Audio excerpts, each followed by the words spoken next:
Hello friends, I hope आप लोग अच्छे होंगे।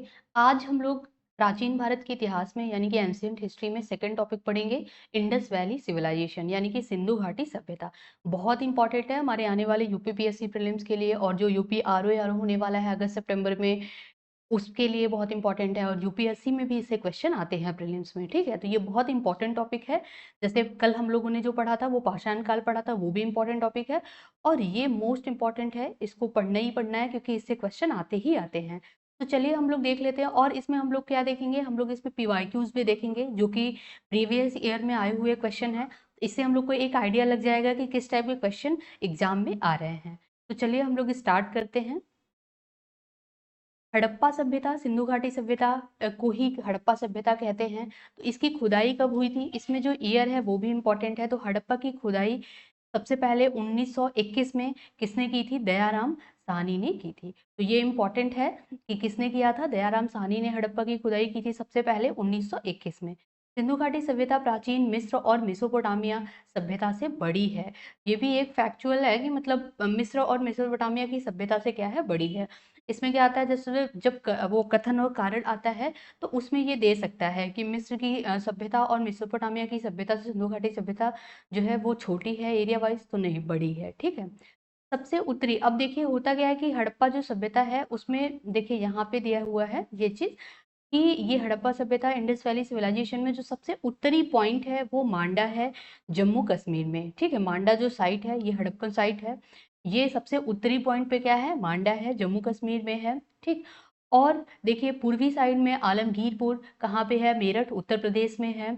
दक्षिणी में दैमाबाद है, कहाँ पे, महाराष्ट्र में है। और पश्चिम में तुतकेंडोर है, ये पाकिस्तान में है। तो ये साइट इंपॉर्टेंट है, इसका लोकेशन भी बहुत इंपॉर्टेंट है। क्यों, क्योंकि एग्जाम में क्या होता है, जैसे यूपीपीएससी में देता है कि मांडा दे देगा, आलमगीरपुर दे देगा, और भी दे देगा, दहमाबाद दे देगा, और आपको क्या करना पड़ेगा, अब सेकंड में मतलब बी में दे देगा जम्मू कश्मीर, उत्तर प्रदेश, महाराष्ट्र। तो आपको याद रहेगा तो आप मैच कर लेंगे, ठीक है। तो ये इंपॉर्टेंट है, इसको याद कर लीजिएगा। तो वही चीज यहाँ पे बताया गया है, ठीक है। अब देखिए सिंधु घाटी सभ्यता की महत्वपूर्ण विशेषता। अब ये जो टॉपिक है ना, ये प्रीलिम्स और मेंस दोनों के पॉइंट ऑफ व्यू से बहुत इंपॉर्टेंट है। इसलिए इसको थोड़ा मैंने ब्रीफ में लिया है कि आप अगर मेंस के लिए भी इससे लेना चाहते, पढ़ना चाहते हैं तो ये पढ़ सकते हैं, ठीक है। तो ये इंपॉर्टेंट टॉपिक है, इसको इसलिए मैंने थोड़ा डिटेल में पढ़ाया हुआ है। तो वह क्या है, इसकी विशेषताएं क्या है सिंधु घाटी सभ्यता की। जैसे अगर आंसर राइटिंग करना है तो आप लिख भी सकते हैं सिंधु घाटी सभ्यता की विशेषताएं, ठीक है। ग्रिड पद्धति की तर्ज पर व्यवस्थित नगर नियोजन है। ये एक नगरीय सभ्यता थी, ठीक है, एक नगरीय सभ्यता थी। और इसकी जो इस पद्धति पे ये व्यवस्थित नगर नियोजन था तो ग्रिड पद्धति था। कौन सी प्रणाली थी, ग्रिड प्रणाली, ठीक है। निर्माण कार्य में किस ईंटों का प्रयोग किया गया था, पक्की ईंटों का प्रयोग किया गया था। और भूमिगत जल निकासी व्यवस्था की गई थी, नालियां बनाई गई थी, नालियों को ढका गया था, ठीक है।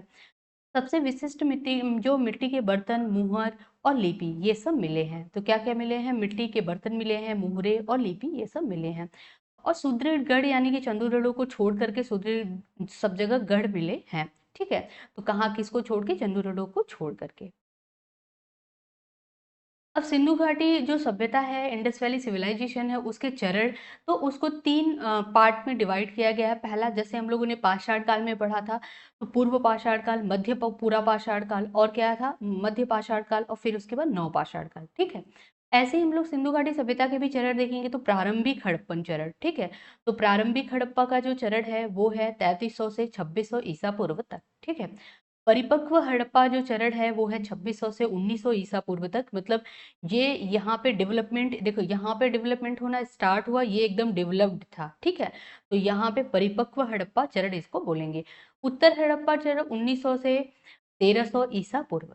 ये क्या है, ये उत्तर हड़प्पा, जहाँ पे हड़प्पन का मतलब सिविलाइजेशन का पतन होना शुरू हो गया, ठीक है। अब नियोजन की जो शहरी, जो नियोजित शहरी केंद्र थे वो कैसे थे, वो चीज यहाँ पे दिखाया गया है कि देखिए पश्चिमी टीला था और पूर्वी टीला था। अब देखिए होता क्या था कि जो पूर्वी टीला था, जैसे कि मान लीजिए ये पूर्वी टीला है और ये पश्चिमी टीला है, ठीक है। तो ये जो पूर्वी टीला है, देखिए ये क्या है, ये नीचे पे है, तो कम ऊंचाई पे है पूर्वी टीला, ठीक है। और कौन कौन यहाँ पे निवास करता था, तो व्यापारी, सैनिक, शिल्पी व नागरिक का मतलब जो आम नागरिक थे वो यहाँ पे रहते थे, कहाँ पे, पूर्वी टीला पे। और व्यापारी रहते थे, सैनिक रहते थे, ये लोग रहते थे, ठीक है। फिर आते हैं पश्चिमी टीला। पश्चिमी टीला जो है भी अधिक, देखिए इससे ऊंचाई पे है, ठीक है, तो पश्चिमी टीला अधिक ऊंचाई पे है। और यहीं पे जो है दुर्गीकृत किले बने थे पश्चिमी टीला पे, और यहाँ पे नहीं बने थे, पूर्वी टीला पे नहीं। यहाँ पे कौन कौन निवास करता था? पुरोहित रहते थे, जो शासक वर्ग रहते थे वहां पे निवास, यहाँ पे निवास करते थे। और जो स्टोरेज के लिए बनाया जाता था ये यहाँ पे बनाया जाता था। क्यों? क्योंकि देखिए पूर्वी टीला कम ऊंचाई पे था, तो बाढ़ जब आता था तो सारे सामान को, जो जरूरी सामान, जो अनाज रहता था उसको स्टोर यहाँ पे करते थे, ठीक है, पश्चिमी टीला पे करते थे, ये ऊंचाई पे रहता था। तो ये चीज इसीलिए पूर्वी टीला और पश्चिमी टीला बनाया गया था। अब देखिए धार्मिक अनुष्ठान में क्या था, दोनों लोग धार्मिक अनुष्ठान करते थे। सिंधु घाटी सभ्यता में धौलावीरा ऐसा नगर था जो 3 भागों में विभाजित था, और चंद्रद्रोण एकमात्र ऐसा नगर है जो दुर्गीकृत नहीं है। तो ये फैक्चुअल है, मतलब फैक्ट इसका याद कर लीजिए, एग्जाम में सीधे सीधे पूछ देता है, ठीक है। तो क्या है कि धौलावीरा एक ऐसा नगर है जो 3 भागों में विभाजित है, ठीक। और चंद्रद्रोण एक ऐसा मात्र नगर है जो दुर्गीकृत नहीं है, जहाँ पे दुर्गीकृत नहीं है, दुर्ग नहीं बना हुआ है, ठीक है। ये चीज हम लोगों ने देखा कि उत्तरी पॉइंट को क्या बोलेंगे, बांडा उत्तरी में है, ठीक है, सबसे पूर्वी पॉइंट क्या है, आलमगीरपुर में है, पश्चिमी में सुदकेंड और दक्षिण में दामाबाद महाराष्ट्र में है, ठीक है। अब हम लोग देख लेते हैं सिंधु घाटी सभ्यता का प्रमुख जो स्थल है, जो इम्पोर्टेंट स्थल है, और उसकी जो है खोज किसने की, और उसमें क्या क्या इंपॉर्टेंट चीज मिला है, ये चीज हम लोग देख लेते हैं। तो हड़प्पा, देखिए ये इंपॉर्टेंट स्थल है हड़प्पा।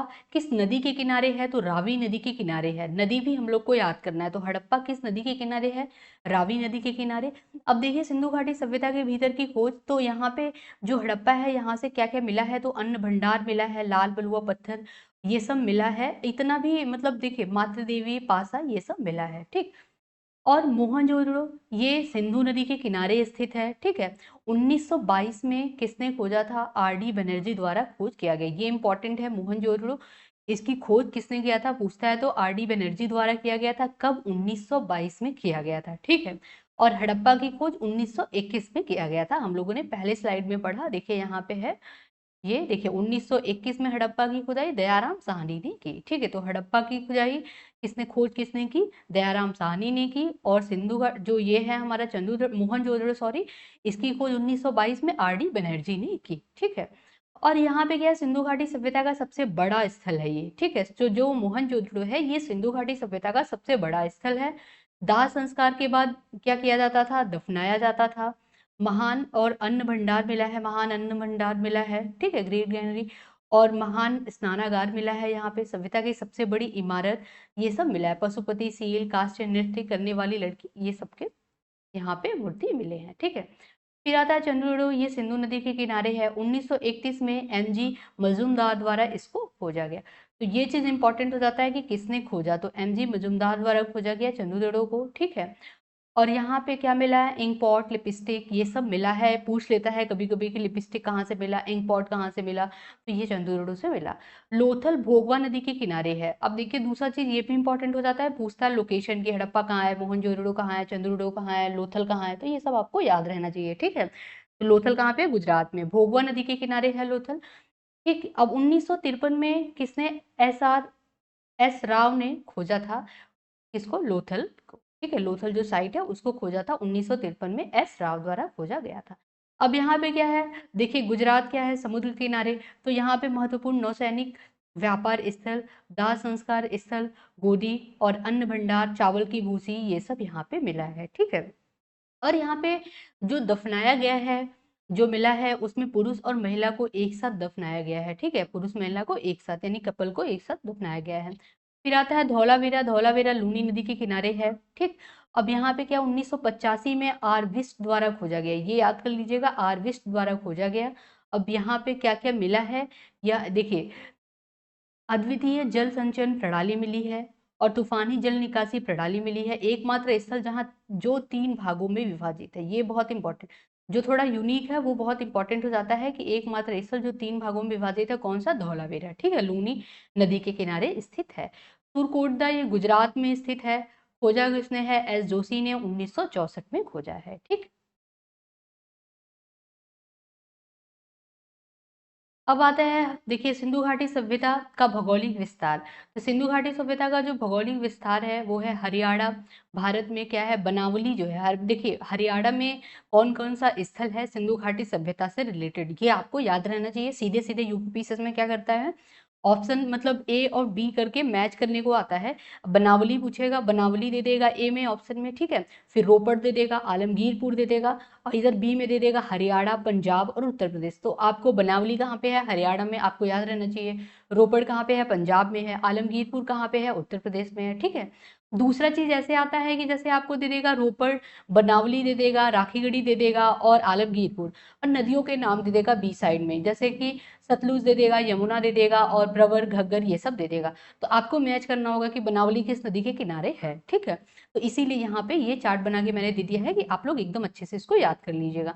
तो हरियाणा जो है भारत में है, इसमें देखिए सिंधु घाटी सभ्यता के स्थान तो बनावली है पहला स्थान हरियाणा में, इंडस वैली सिविलाइजेशन से रिलेटेड, और राखीगढ़ी है दूसरा स्थान, और फिर तीसरा है भगवानपुरा, ठीक है।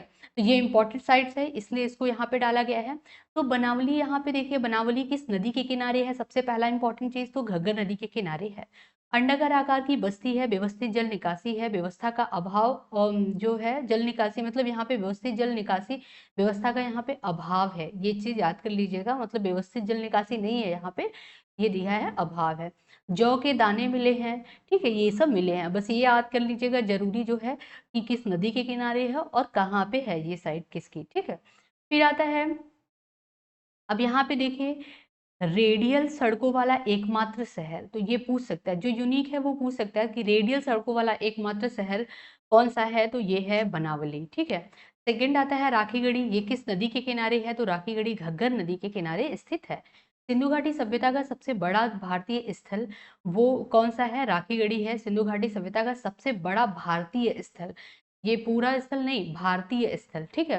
जो पहले खोजा गया तो वो पाकिस्तान में चला गया, तो राखीगढ़ी जो है वो इंडस वैली सिविलाइजेशन का भारतीय मतलब भारत का सबसे बड़ा स्थल है राखीगढ़ी।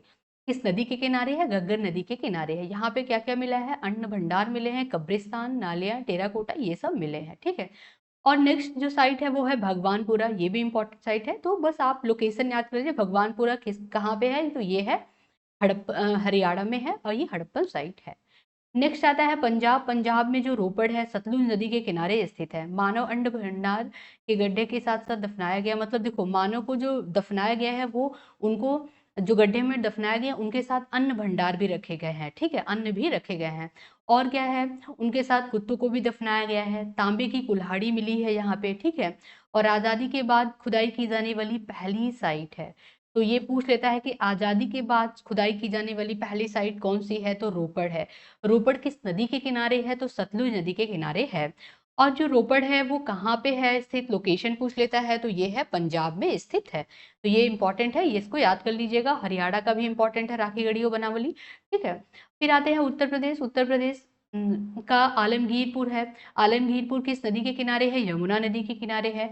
यहाँ पे क्या क्या मिला है, टूटे हुए तांबे के ब्लेड मिले हैं, चीनी मिट्टी की वस्तुएं, और कुछ कपड़े, मतलब चीनी मिट्टी के कपड़े, और जो कुंड है उस पे कपड़ों की छाप मिली है, तो इससे पता चलता है कि यहाँ पे कुंड रहा होगा, ठीक है। फिर आता है नेक्स्ट जो साइट है वो है मानपुर, बड़गांव, हुलास और सनौली। अब देखिए यहाँ पे क्या है, ये सीधे सीधे हुलास दे देगा, ऑप्शन में आपको पंजाब, हरियाणा, उत्तर प्रदेश, महाराष्ट्र दे देगा, तो ये हुलास जो साइट है वो उत्तर प्रदेश में है, कहाँ पे है, उत्तर प्रदेश में है। सनौली, बड़गांव और मानपुर ये सारे उत्तर प्रदेश में है, ये हड़प्पन साइट है, ठीक है। नेक्स्ट आता है महाराष्ट्र, महाराष्ट्र में दामाबाद। दामाबाद जो है वो कहाँ पे स्थित है, मतलब किस नदी के किनारे स्थित है, तो ये प्रवर नदी के किनारे स्थित है। यहाँ पे क्या मिला है, तो कांस्य प्रतिमाएं मिली हैं, यहाँ पे रथ, बैल, हाथी, गैंडे के साथ एक साथ थी, तो ये चीज यहाँ पे मिला है, तो ये इंपॉर्टेंट है, इसको याद कर लीजिएगा। फिर अब देखिए सिंधु घाटी सभ्यता का जो अवलोकन अगर करेंगे, देखिए ये मेंस के पर्सपेक्टिव से भी यहाँ पे डाला गया है, तो ये अगर आपको लिखना है तो भी आप अच्छे से लिख सकते हैं। तो देखिए यहाँ पे सिंधु घाटी सभ्यता का अवलोकन और उसकी प्रमुख विशेषताएं, तो देखिए जैसे अवलोकन अगर करना होगा तो नगर नियोजन और संरचनाएं, तो नगर नियोजन और संरचनाओं का अवलोकन करना होगा, जैसे क्वेश्चन ही पूछ लेगी सिंधु घाटी सभ्यता में जो कि एक नगरीय सभ्यता थी, इसका अवलोकन करें, ठीक है। तो ये नगर नियोजन और संरचनाएं यहाँ पे दिया गया, इससे आप पॉइंट्स ले सकते हैं, ठीक। तो यहाँ पे विशेषताओं में देखते हैं, शहर कैसा था, आयताकार ग्रिड पैटर्न पे थे, सड़कें जो थी वो क्या थी, समकोण पर काटती थी। ठीक है। जिप्सम मोर्टार के साथ जोड़ी गई पक्की ईंटें, मिट्टी की ईंटों का भी प्रयोग किया गया था। देखिए, पकी हुई मिट्टी की ईंटों का प्रयोग किया गया था। ठीक है। और समकालीन मिस्र की सूखी ईंटों का भी प्रयोग किया गया था। जो उस टाइम उसकी जो समकाल मिस्र की सभ्यता थी, वो इंडस वैली सिविलाइजेशन की समकालीन सभ्यता थी। ठीक है।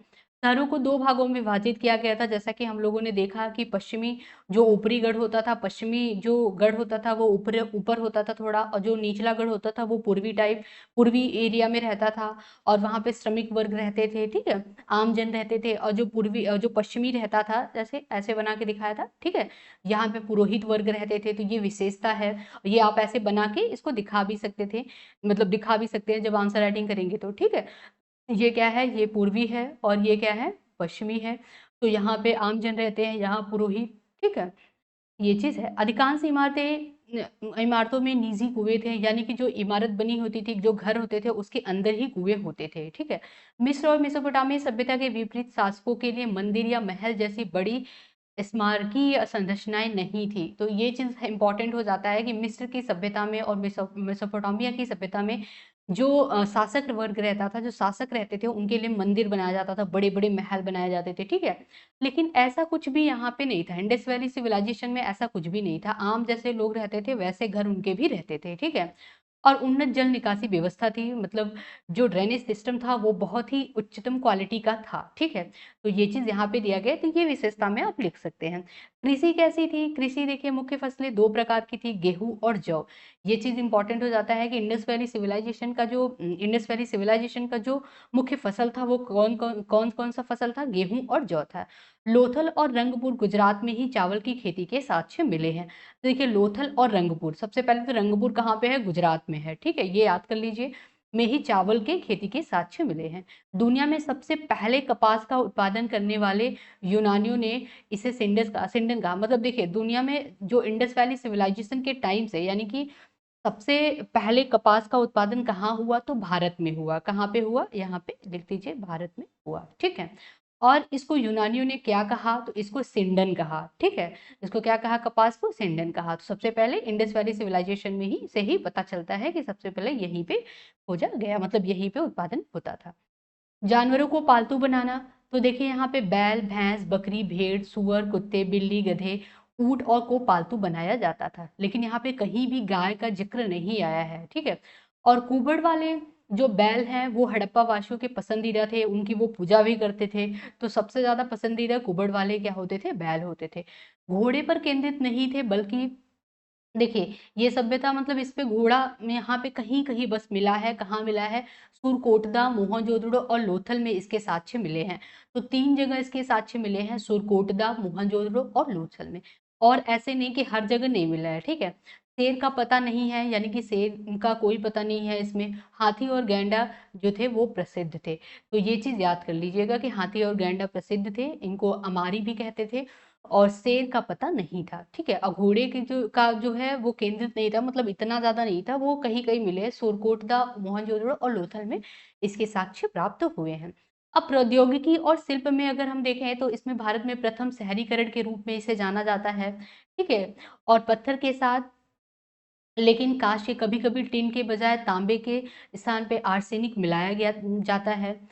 से अच्छी तरह से ये परिचित है, मतलब इन चीजों से, ये पत्थर के साथ साथ कांस्य से, तांबे से, आर्सेनिक से, इन सब से ये परिचित थे। और ना तो टिन और न ही तांबा आसानी से उपलब्ध नहीं था। टिन और तांबा आसानी से उपलब्ध नहीं था, इसलिए इस क्षेत्र में कांस्य उपकरण प्रचुर मात्रा में नहीं थे। ठीक है। लोहे के बारे में लोगों को जानकारी नहीं थी। ये इंपॉर्टेंट पॉइंट है कि पूछ लेता है इंडस वैली सिविलाइजेशन में, को लोहे की जानकारी थी? नहीं, लोहे का पता नहीं था उनको। महत्वपूर्ण शिल्प में क्या करते थे वो लोग? तो कताई करते थे। ठीक है। ईंट बनाते थे, नाव बनाते थे, मुहर बनाते थे, टेराकोटा का निर्माण करते थे। कुम्हार की जो पहिया नहीं होता है, तो टेराकोटा निर्माण में कुम्हार का जो पहिया बनाते थे, वो सुनार, मनका बनाना, ये सब वो लोग करते थे। तो ये उनके महत्वपूर्ण शिल्प थे। ठीक है। वे पहियों के प्रयोग से परिचित थे। तो ये भी इंपॉर्टेंट हो जाता है कि पहियों के प्रयोग से परिचित थे कि नहीं इंडस वैली सिविलाइजेशन। प्रीलिम्स और मेंस दोनों के पॉइंट ऑफ व्यू से ये इंपॉर्टेंट है टॉपिक। ठीक है। अब ये पूरा इसीलिए मैंने थोड़ा ब्रीफ में ले लिया है। अब हम लोग देखते हैं सिंधु घाटी सभ्यता से प्राप्त वस्तुएं और साक्ष्य स्थान, मतलब कहाँ से क्या प्राप्त हुआ है, ये एग्जाम में आता है। ठीक है, तो चावल कहाँ से प्राप्त हुआ है, तो लोथल और रंगपुर। अब लोथल और रंगपुर कहाँ पे है, तो ये गुजरात में है। ठीक है, लोकेशन भी इसका याद करते चलिए, गुजरात में है लोथल और रंगपुर। चावल के साक्ष्य मिले हैं लोथल और रंगपुर से। ठीक है, बाजरा के साक्ष्य कहाँ से मिले, लोथल और सौराष्ट्र से मिले हैं, ये भी क्या है, गुजरात में स्थित है। और रागी के साक्ष्य गुजरात में मिले हैं। सरसों के साक्ष्य कालीबंगा में मिले हैं। ठीक है, कालीबंगा कहाँ पे है, ये राजस्थान में है, तो इसको भी आप याद कर लीजिए। ठीक, जूते हुए खेत के साक्ष्य कालीबंगा में मिले हैं, ये भी राजस्थान में है। मिट्टी का बना हुआ जो हल है वो बनावली में मिला है। गैंडा कहाँ पे मिला है, आमरी में मिला है। ठीक है, गैंडा आमरी। और घोड़े के जो अस्थि पंजर है वो सुरकोटदा में मिले हैं। तो ये बहुत इंपॉर्टेंट है, इसको याद कर लीजिएगा। अब यहाँ पे कुछ समाधान के बारे में पढ़ लेते हैं कि देखिए क्या होता क्या था। समाधान मतलब दाह संस्कार भी होता था, उसको दफनाते भी थे, और आंशिक समाधान भी होता था। तो ये तीनों टाइप के समाधान मतलब सौ के साथ व्यवहार होता था। जैसे पहला क्या है, पूर्ण समाधान। इसमें मृतकों को कब्र में दफनाने की परंपरा होती थी, यानी कि मृतक को कब्र में दफना दिया जाता था। आंशिक समाधान में क्या होता था, इसमें पशु पक्षियों के खाने के बाद बचे हुए शेष भाग को भूमि में दफनाया जाता था, यानी कि कोई स्थान कोई इंसान जिसकी मृत्यु हुई उसको छोड़ दिया जाता था, खाली मतलब स्थान पे रख दिया जाता था। पशु पक्षी उसको खा लेते थे, जो हड्डियां जो बोन्स बचते थे उसको ये लोग क्या करते थे, दफनाते थे भूमि के अंदर। दाह संस्कार भी होता था, तो मृतकों को जलाने की परंपरा थी। ठीक है, तो परंपरा भी थी, तो यानी कि अगर ऐसा दे दे स्टेटमेंट कि केवल और केवल पूर्ण समाधान ही होता था, तो ये गलत हो जाएगा, क्योंकि आंशिक समाधान भी होता था और दाह संस्कार भी, यानी कि सारे टाइप के होते थे। ठीक है, तो ये चीज इंपॉर्टेंट है, इसको भी याद कर लीजिएगा आप लोग। अब आता है सिंधु घाटी सभ्यता के पतन के कारण और इतिहासकार। कभी कभी क्या होता है, ये पूछ लेता है एग्जाम में कि देखिए जैसे क्या होगा, आपको मैच करने के लिए आ जाएगा कि बाढ़, भूकंप, पारिस्थितिक असंतुलन, नाम दे देगा आपको ऊपर नीचे करके, फेयर सर्विस, जॉन मार्शल और मार्शल मार्शल मैके। ठीक है, आपको मैच करना होगा। तो सिंधु घाटी सभ्यता के पतन के कारण किन किन विद्वानों ने क्या क्या बताया, ठीक है, किन किन इतिहासकारों ने क्या क्या बताया।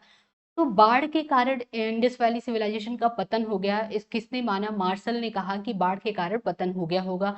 मैके और एसआर राव ने कहा, तो तीन जन ने माना कि बाढ़ के कारण इंडस वैली सिविलाइजेशन खत्म हो गई। ठीक है, जॉन मार्शल के अनुसार भूकंप के कारण इंडस वैली सिविलाइजेशन का पतन हुआ। फेयर सर्विस के कारण उनके मतलब इनके अनुसार पारिस्थितिक असंतुलन के कारण हुआ। और एम.आर. साहनी के अनुसार भूतात्विक परिवर्तन के कारण, और व्हीलर और गार्डन चाइल्ड के अनुसार विदेशी आक्रमण के कारण इनका पतन हो गया इंडस वैली सिविलाइजेशन का, तो इसको याद कर लीजिएगा। नेक्स्ट है, ये भी बहुत इंपॉर्टेंट है कि स्थल दे देता है और किस नदी के किनारे बसा है ये चीज। ठीक है, तो हड़प्पा किस नदी के किनारे बसा है, रावी नदी के किनारे बसा है। मोहनजोदड़ो सिंधु नदी के किनारे है। कालीबंगा घग्गर नदी के किनारे है। लोथल भोगवा नदी के किनारे बसा हुआ शहर है। और रोपड़ सतलज नदी के किनारे। मांडा चीनाब नदी के किनारे, मांडा कहाँ पे है, जम्मू कश्मीर में है। ठीक है, दामाबाद प्रवरा नदी के किनारे, ये कहाँ पे है, ये राजस्थान में है। ठीक है, आलमगीरपुर हिंडन नदी के किनारे कहाँ पे स्थित है, इसका लोकेशन उत्तर प्रदेश में है।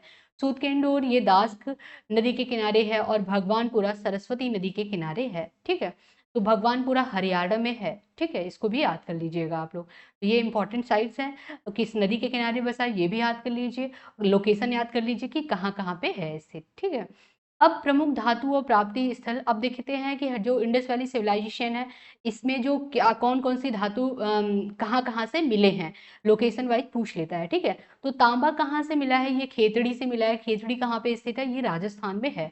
और कहाँ से मिला है, बलूचिस्तान, ओमान, यहाँ से मिला है तांबा। ठीक है, लाजवर्द कहाँ से मिला, अफगानिस्तान से मिला है।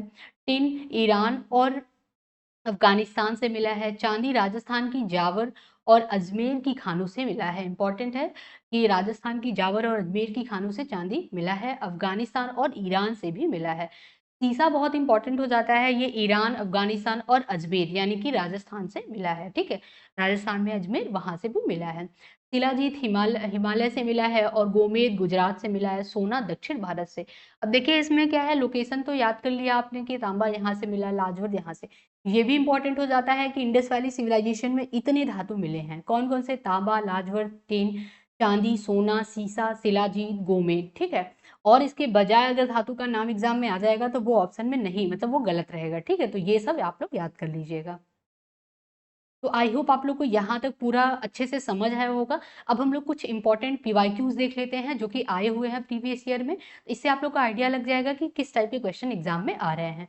तो पहला क्वेश्चन है, हड़प्पा निम्नलिखित में से किस सभ्यता से संबद्ध है? तो किस सभ्यता से संबंधित? तो सिंधु घाटी सभ्यता से है। देखिए ये एमपीपीएससी में आया हुआ है। और सिंधु घाटी सभ्यता संबंधित है तो आद्य ऐतिहासिक युग से संबंधित है। अब जब हम लोग पहला पढ़ रहे थे चैप्टर पाषाण काल, उसमें हम लोगों ने डिफिनीशन पढ़ा था, प्राग ऐतिहासिक काल का डिफिनीशन पढ़ा था, आद्य ऐतिहासिक काल का और ऐतिहासिक काल का।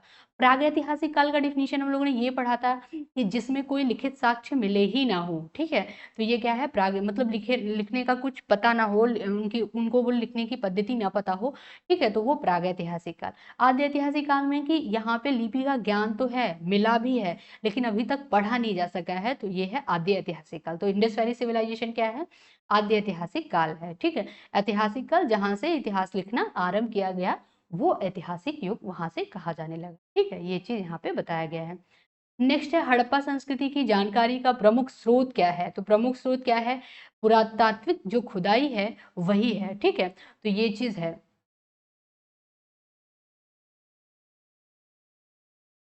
नेक्स्ट है, एक जूते हुए खेत की खोज की गई। कहाँ पे की गई जूते हुए खोज? तो कालीबंगा में की गई। कालीबंगा कहाँ पे है?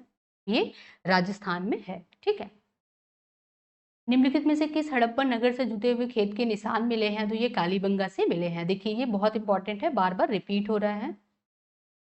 नेक्स्ट क्वेश्चन देखिए, जैसे मैं बता रही थी सूची 1 और सूची 2, ये आ जाएगा क्वेश्चन आपको यूपीपीएससी मेंस 2017 का क्वेश्चन है ये। हड़प्पा है, लोथल है, कालीबंगा और मोहनजोदड़ो, ठीक है। सूची 2 में क्या दे देगा आपको कि आपको हड़प्पा में क्या मिला है, लोथल में क्या मिला है, कालीबंगा में क्या मिला है और मोहनजोदड़ो में क्या मिला है, ठीक है। तो ये चीज, तो अभी हम लोगों ने पढ़ा कालीबंगा में क्या मिला है, जुते हुए खेत के साक्ष्य मिले हैं कालीबंगा में, तो यानी कि सी का क्या हो जाएगा, 4 हो जाएगा। तो ए ऑप्शन और सी ऑप्शन तो अपने आप ही कट गया, बी और डी हमारे पास बचा, यानी 50-50% का यहाँ पे बचा है, ठीक है। और फिर उसके बाद हम लोग देख लेते हैं हड़प्पा। हड़प्पा में क्या मिला है? तो हड़प्पा में समाधान R37 मिला है। ये R37 का मतलब ये होता है कि जैसे देखिए ऐसे मिला है पूरा, इसमें होता क्या है, आर का मतलब होता है रो। तो देखिए ये इसको कॉलम और रो वाइज ऐसे खाने हैं, ऐसे खाने बने हैं, ठीक है। अब इसको क्या है, ये रो वाइज भी डाल दीजिए इसको, ठीक है। इसमें जो R37 यानी कि जो 37वां खाना होगा जो भी, ठीक है, जो 37वां खाना होगा उसको R37 कहते हैं, यानी कि रो 37, ठीक है। तो ये ऐसे ग्रिड पद्धति पे बनी हुई है, ठीक। तो ये चीज है, तो हड़प्पा से समाधान मिले हैं, इसमें दफनाया गया है सबको, तो ये R37 हड़प्पा में, ठीक है।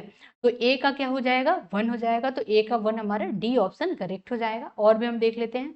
तो लोथल से क्या है, लोथल से गोदी मिला है, ठीक है, गोदी वाड़ा लोथल से मिला है। और मोहनजोदड़ो से क्या मिला है, नर्तकी की मूर्ति मिली है। तो ये इंपॉर्टेंट है, इसको याद कर लीजिएगा।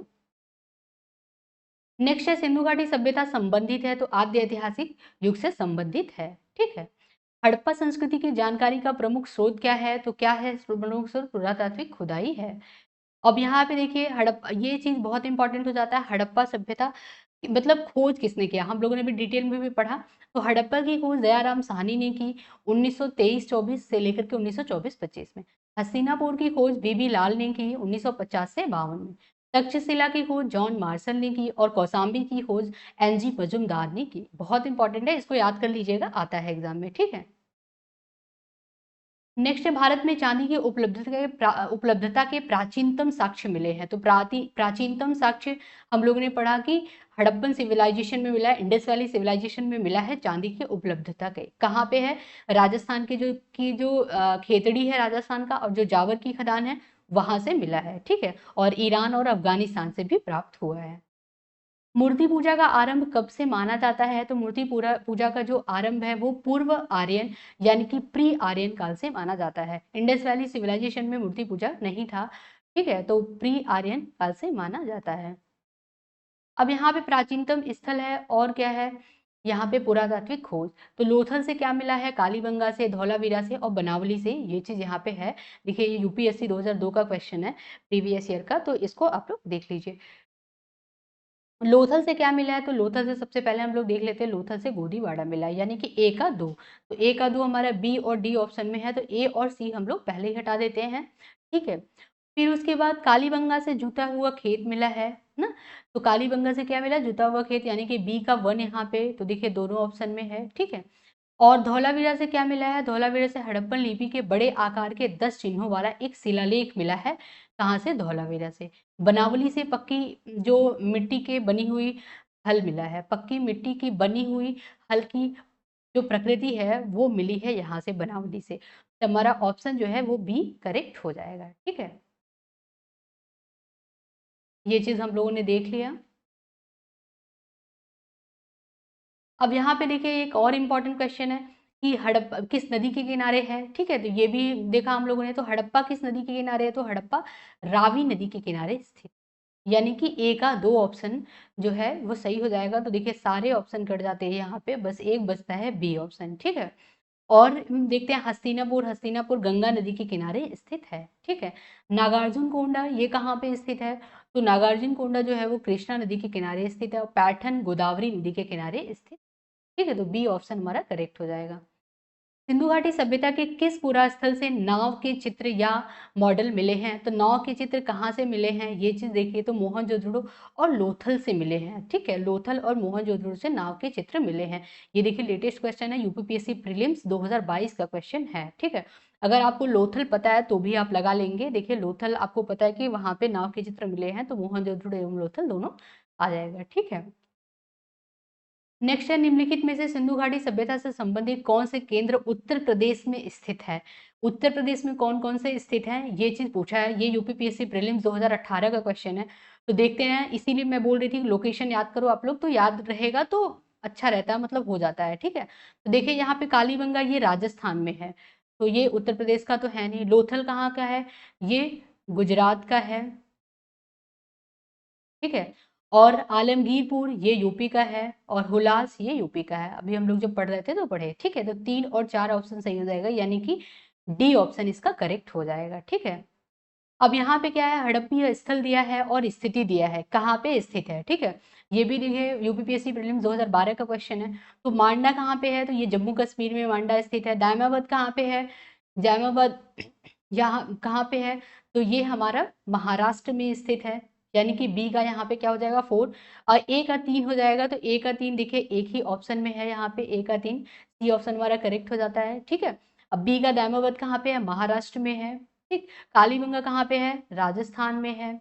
और राखीगढ़ी कहाँ पे है, हरियाणा में है। तो ये सब याद कर लीजिएगा, इंपॉर्टेंट है। अब वही चीज देखिए फिर दे दिया है यूपी, ये हर साल लगभग पूछ रहा है, तो इसको आप लोग याद कर लीजिएगा लोकेशन। देखिए बालू ये कहाँ पे स्थित है, तो ये हरियाणा में स्थित है बालू। ए का 3 आप देखिए तो यहाँ पे ए और डी में है, बी और सी ऑप्शन कट जाएगा, ठीक है। मांडा कहाँ पे, देखिए यहाँ पे जो मांडा है ये कहाँ पे, अभी हम लोगों ने ऊपर पढ़ा, देखिए मांडा जम्मू कश्मीर में, तो यहाँ भी मांडा कहाँ हो जाएगा, जम्मू कश्मीर पे हो जाएगा, ठीक है। तो बी का 2 हमारा करेक्ट हो जाएगा, यानी कि डी ऑप्शन यहाँ पे करेक्ट हो जाएगा, ठीक है। सी देखिए यहाँ पे पाडरी, पाडरी कहाँ पे है, तो ये गुजरात में स्थित है। और हुलास कहाँ पे है, तो हुलास जो है वो उत्तर प्रदेश में स्थित है। नेक्स्ट है, भारत का सबसे बड़ा हड़प्पन पुरास्थल कौन सा है, तो हड़प्पन पुरास्थल सबसे बड़ा भारत का, तो ये है राखीगढ़ी। कहाँ पे स्थित है, ये हरियाणा में स्थित है, ठीक है। मोहनजोदड़ो एवं हड़प्पा की पुरातात्विक खुदाई के प्रभारी थे, कौन प्रभारी थे, यानी किसने खोजा खुदाई करवाया था, तो वो थे सर जॉन मार्शल। तो जॉन मार्शल थे, ये याद कर लीजिएगा। 1921 में इन्होंने किया था, 22 में किया था, 21 में दयाराम साहनी ने कराया था, ठीक है। नेक्स्ट है, हड़प्पन संस्कृति के संदर्भ में शैलकृत स्थापत्य के प्रमाण कहाँ से मिले, शैलकृत्य, ठीक है, स्थापत्य के प्रमाण कहाँ पे मिले हैं, तो ये धौलावीरा में मिले हैं। नेक्स्ट है, हड़प्पन सभ्यता का स्थल जो मांडी है वो भारत के किस राज्य में स्थित है, देखिए यूपीपीएससी प्रीलिम्स 2021 में आया हुआ है। अब देखिए कंफ्यूज मत होइएगा, मांडा जो है वो कहाँ पे है, जम्मू कश्मीर में है। मांडी कहाँ पे है, ये उत्तर प्रदेश में स्थित है। तो ये बहुत इंपॉर्टेंट है, इसको याद कर लीजिएगा, ठीक है। तो आई होप आप लोग को समझ आया होगा, क्लियर हुआ होगा। कोई भी डाउट हो तो प्लीज आप कमेंट बॉक्स में कमेंट कीजिएगा। चैनल को लाइक एंड सब्सक्राइब करना ना भूलिए। आज हम लोग यही तक रखते हैं, फिर मैं वैदिक पीरियड लेकर के आऊंगी, ठीक है। तब तक के लिए धन्यवाद।